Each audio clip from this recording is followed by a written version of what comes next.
5 anos, agora eu estou fazendo a conta aqui, a gente começou a trabalhar quase que exclusivamente com o direito de família, e é o que a gente faz hoje dentro do nosso escritório. Trabalha exclusivamente com o direito de família e mais, com causas de alta complexidade dentro do direito de família. Nessa caminhada, a gente aprende muito, a gente dá muita topada, a gente esbarra muito, a gente erra muito, mas a gente acerta muito também. E aí eu comecei a observar como era o fazer dos advogados e como poderia ser o fazer dos advogados. O que o advogado, então, precisa ter? Quais são as características? Quais são as virtudes? Peculiaridades? Competências. Comecei a observar e a desenvolver e a acreditar que a advocacia de família está montada em cima dessas 5 competências que o advogado deve ter e que eu pretendo dividir com vocês. A primeira que a gente chama de escuta qualificada. O que é a escuta qualificada? Como é que chega o cliente no escritório de um advogado de família? Como chega o cliente no escritório de advogado de família? Eu costumo fazer uma metáfora, principalmente quando eu vejo as mulheres procurando advogado de família. Elas chegam feitos jardins secos, as flores pisoteadas, murchas, mas eu sei que ali é flor, existe flor ali, ela está maltratada, mas ela está flor, ela existe. E ela chega, a mulher e o homem também, eles chegam sem sequer ter noção do que eles efetivamente querem. Eles sabem que eles precisam estar ali. Por vezes, eles nem queriam estar ali. Na maioria dos casos, estar ali para eles já é uma dor. E aí, como é que entra o papel? Qual é o papel do advogado de família? O advogado de família não vai substituir o psicólogo. Ele não vai, ele pode até recomendar, se ele perceber que a situação está um pouco mais do que a sua própria capacidade profissional, ele pode recomendar, inclusive, que aquele profissional, que aquela pessoa que procura, busque um acompanhamento psicoterapêutico. E a gente chama de escuta qualificada essa capacidade que o advogado de família tem que desenvolver para ouvir sem julgar. Mais do que ouvir, porque ouvir é biológico, é o movimento do aparelho auditivo. O advogado de família precisa ser capaz de escutar, porque quando ele consegue escutar, ele vai conseguir separar com clareza o que realmente é conflito, o que realmente é interesse, o que realmente é desejo, o que realmente aquela pessoa quer. E vejam bem, identificar e não julgar. Julgar, quando você julga alguém, o que você está fazendo é dizer de você. Presta atenção, você não é aquela pessoa. Você não viveu o que aquela pessoa viveu. Você não passou pelas experiências que aquela pessoa passou. Você não vai julgar, você vai escutar. E eu achei essa figura na internet e eu achei interessantíssimo, porque é mais ou menos isso que a pessoa oferece para você. É um emaranhado de ideias confusas, de sentimentos conflitantes. Enfim, o que você vai fazer? Simplesmente puxar o fio. A minha primeira consulta, eu não fixo limite de horário. Tenho por prática que mais do que 2 horas de um encontro a partir de 2 horas o encontro começa a ficar improdutivo. Seja um curso, seja uma consulta, qualquer coisa que dure mais de 2 horas, a coisa fica já pesada e fica desinteressante e não vejo muita utilidade em nada depois de 2 horas. Mas às vezes a pessoa demora 2 horas até para estabelecer, só para estabelecer um vínculo de confiança com você que é indispensável para que ela possa realmente falar. Escuta qualificada é a primeira competência que o advogado de família deve ter. Escutar a pessoa e, a partir daí, sem julgamento, elaborar um diagnóstico. E aí é que entra a atuação jurídica estrito sensu. A partir do momento que você entende o que a pessoa quer, o que ela precisa, é que você vai ter condições de elaborar a sua peça, seja uma petição, seja uma defesa. Nem sempre aquilo que você acha é o que a pessoa quer. Eu tive um caso em que a pessoa brigou durante muito tempo por uma pensão. Brigou e nada dava certo e não se chegava a um valor. Havia uma proposta de um lado e havia recusa. Enfim, quando a outra parte aceitava a proposta que ela estava fazendo, ela recuava, voltava, já queria outra coisa. Aí eu parei para pensar, falei assim, estou escutando direito essa pessoa? Chamei o meu escritório.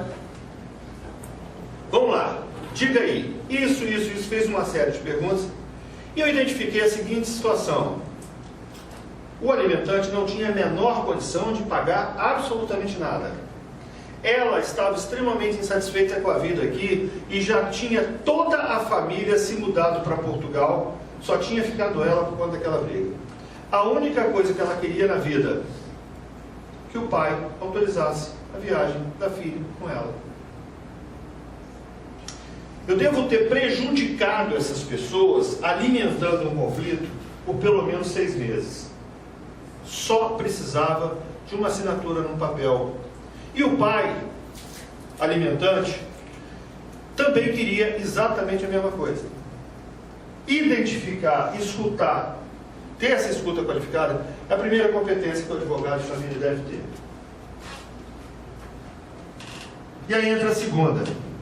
Quem lida com o direito de família precisa entender o seguinte: o casal acaba, a família não, os amigos não, os filhos não.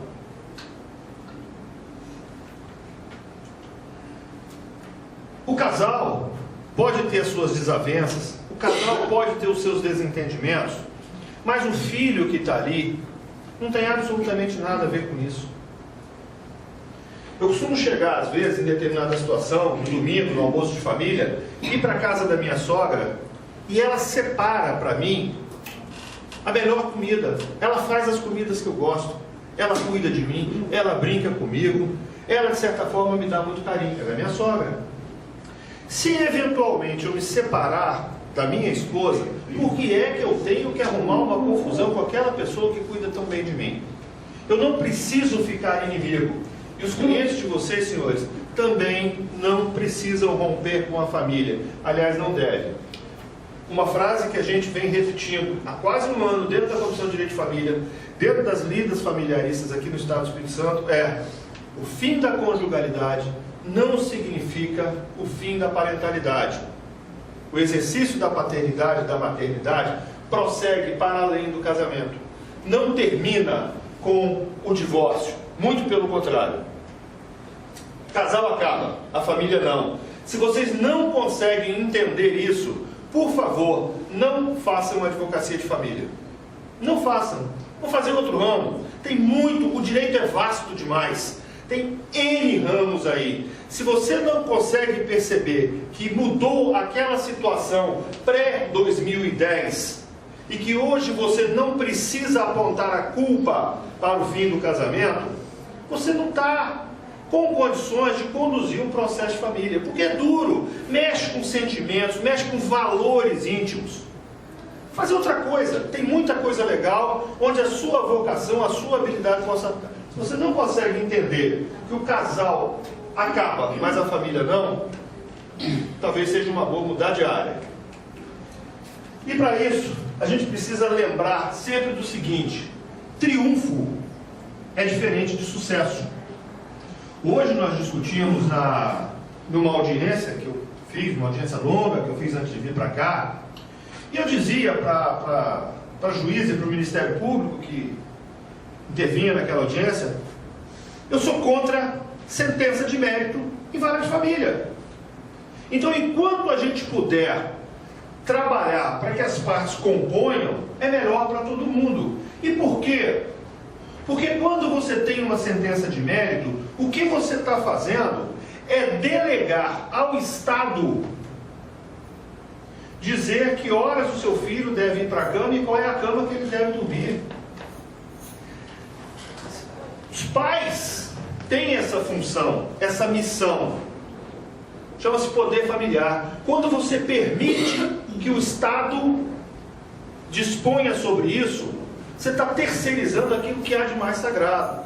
Então nós, na advocacia de família, nós temos que entender que uma sentença de procedência é um triunfo. Agora, sucesso é ele poder chegar para buscar o filho dele naquele dia pré-determinado, com alegria, levar aquela criança, sabendo que aquela criança vai ter um final de semana ou alguns dias bem e que vai voltar para aquela casa tão bem quanto saiu. Sucesso é vida. Sucesso não é alguma coisa que termine da noite para o dia. Isso é triunfo. Isso é triunfo. Até porque, vem aí, parem para pensar num processo de família que um venceu.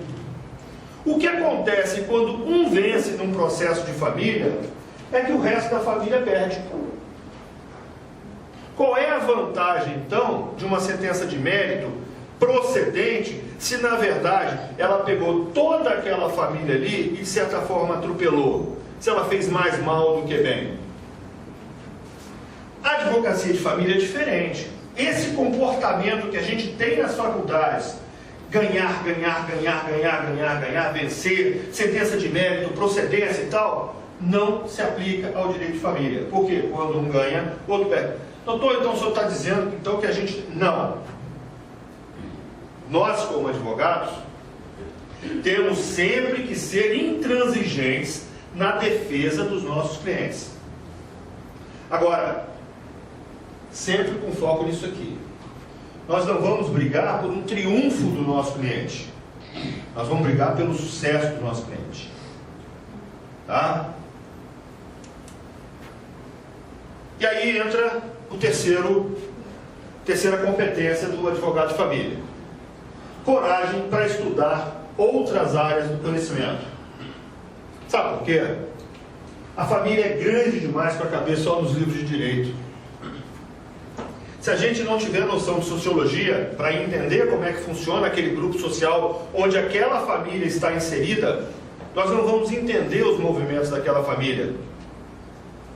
Se a gente não tiver coragem de ir para a psicanálise, entender os movimentos do inconsciente, do desejo, da psicologia, para entender um pouco de comportamento, nossa, mas o senhor está falando só no campo afetivo.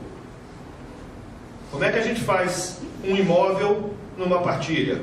Eu tenho que entender de avaliar, não muito, mas eu tenho que entender pelo menos o mínimo até de direito imobiliário, até de engenharia, até de arquitetura um pouquinho, para pelo menos saber se naquela partilha o meu cliente não está sendo prejudicado.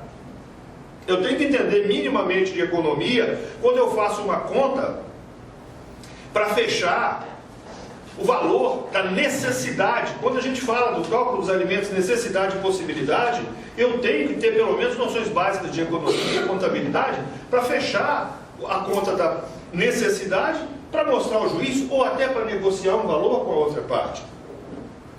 Eu tenho que estar sempre ligado. A família não é algo que você encontre só no campo, só nos códigos.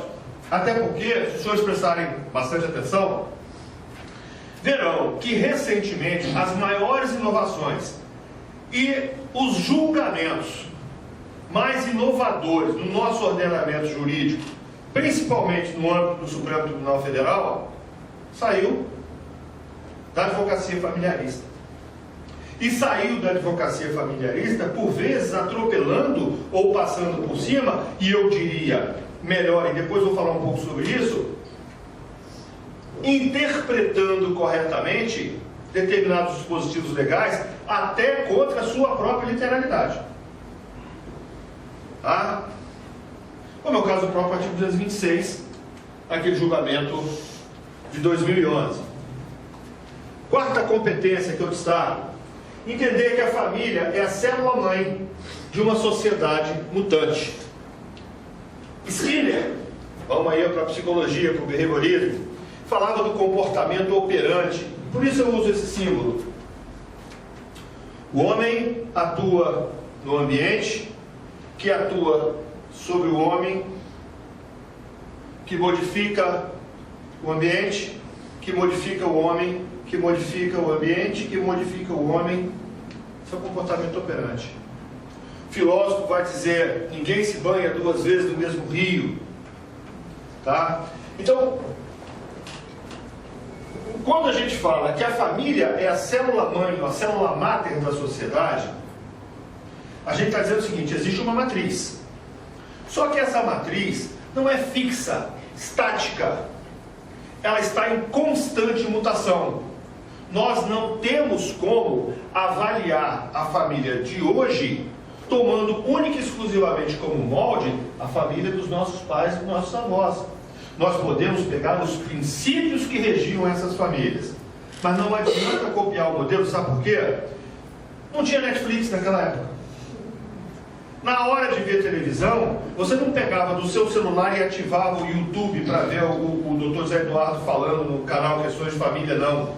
O que você fazia era levantar e ir lá trocar o canal. Vocês acham que isso não muda? Muda tudo. Cinema, shopping, facilidade, superpopulação, alimentos cada vez mais processados e mais disponíveis, a população, vide eu, engordando, tá? Então a gente tem que ver o seguinte: a sociedade vai mudando, e a família, ela é a matriz, ela muda a sociedade, mas ela é mudada também pela sociedade. Família muda, com isso muda a sociedade, sendo modificada por ela. E aí nós temos a seguinte situação, que é no campo da legislação. A legislação não dá mais conta de falar ou de dispor sobre a família. A Constituição Federal, lá no artigo 226, falava que família era a união de um homem e uma mulher.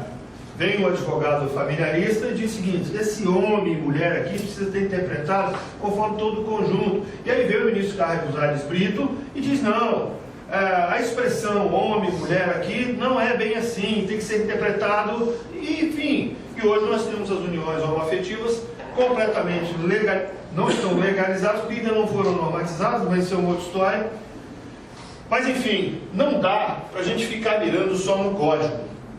Se a gente quiser resolver as questões de família única e exclusivamente com o código, a gente não consegue, a gente não dá conta. Nós temos então que fazer o que a professora Mariane Rios fala com muita propriedade, que é captar a energia que emana da Constituição Federal, dos princípios e garantias individuais, e buscar o quê? Os princípios.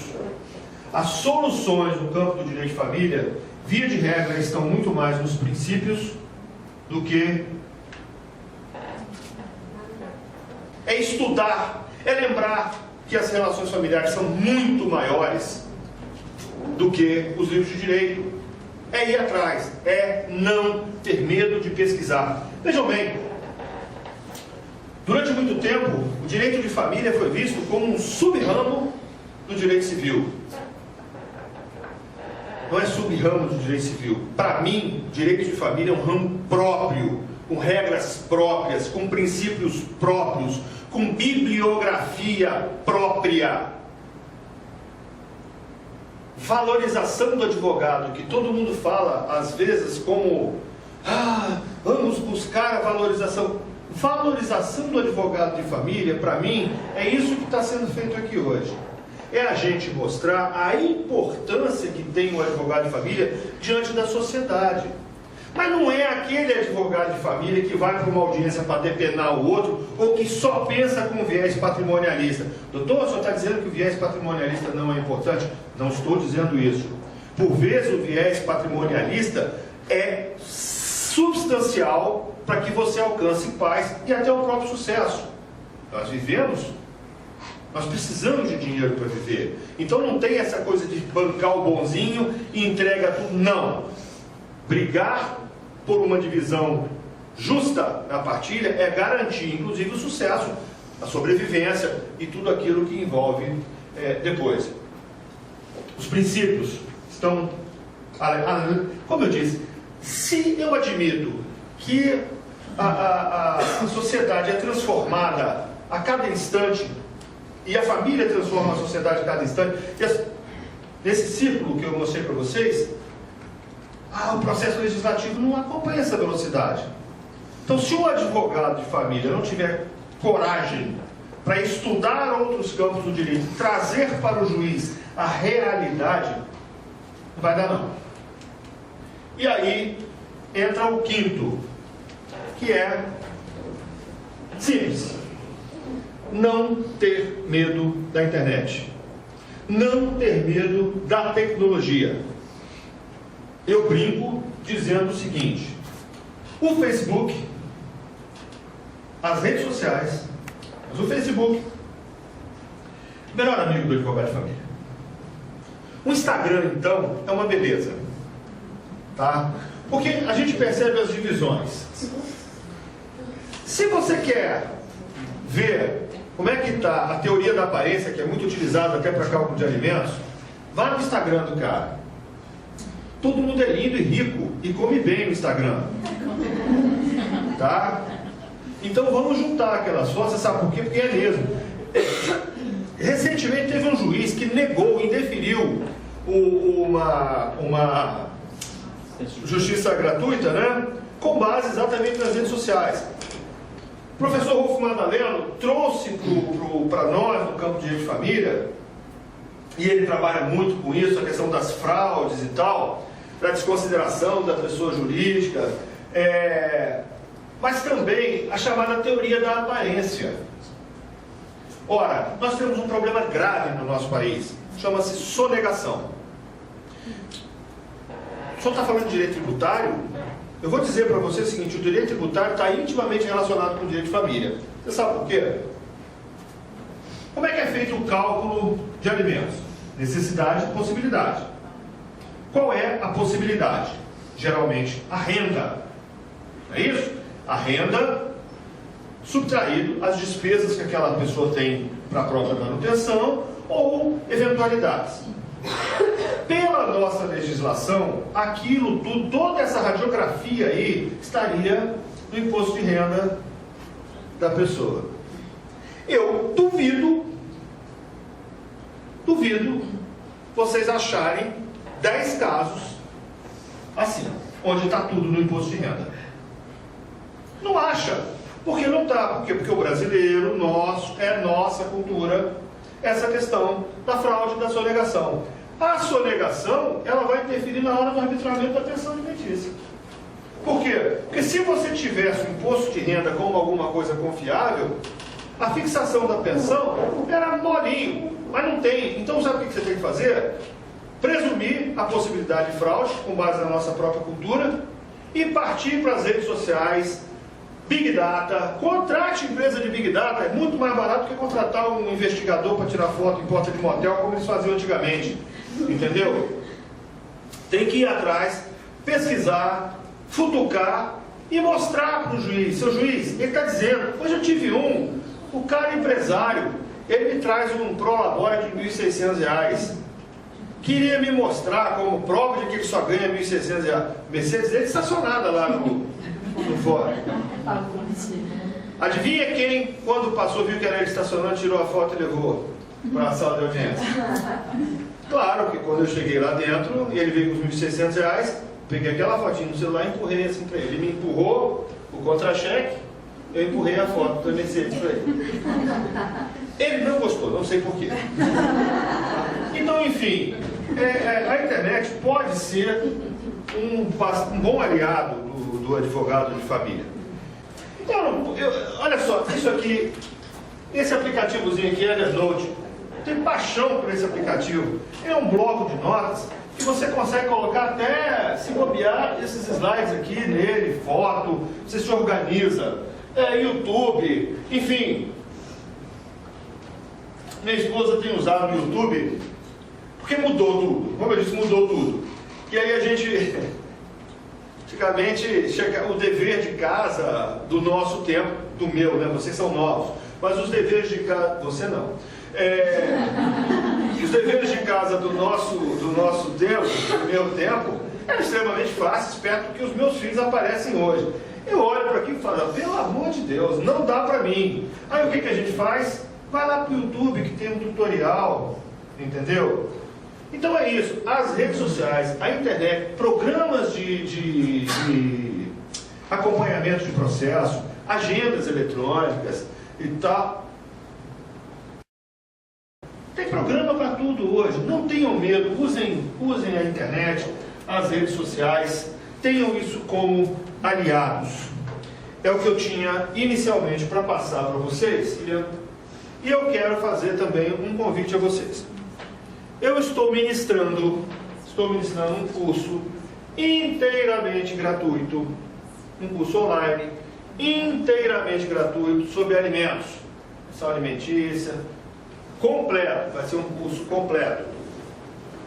Está no canal, vocês procurem, está no YouTube, está disponível, está aberto no YouTube, tá? Se vocês quiserem depois, eu coloco o link para questões de família. Questões de família no YouTube. Oi? Questões de família é curso de alimentos. Alimentos, tá? O primeiro capítulo desse curso está disponível gratuitamente e o curso vai ser todo gratuito, tá? Está disponível. Esse primeiro está lá aberto, quem quiser pode acessar lá no YouTube, não tem problema nenhum. Para quem gostar do primeiro, eu acho que está dando 8 ou 10 minutos só, porque o modelo é o formato YouTube, porque ninguém aguenta mais do que isso, ficar na tela do celular, então é curtinho, vai ser, todos serão curtinhos, tá? Quem quiser mais, continuar no curso, aí vai fazer a gentileza de mandar um e-mail para questõesdefamilia@gmail.com, que vai ter acesso aos outros episódios do curso, o curso completo sobre alimentos. Primeiro episódio disponível no YouTube, aberto. Os próximos não serão abertos, serão só para aquelas pessoas que se inscreverem no canal e mandarem um e-mail para Questões de Família. Estou à disposição, façam contato, terei o maior prazer de responder ou trocar ideia com vocês, na medida do possível, evidentemente. E agradeço a generosa atenção dispensada. Muito obrigado.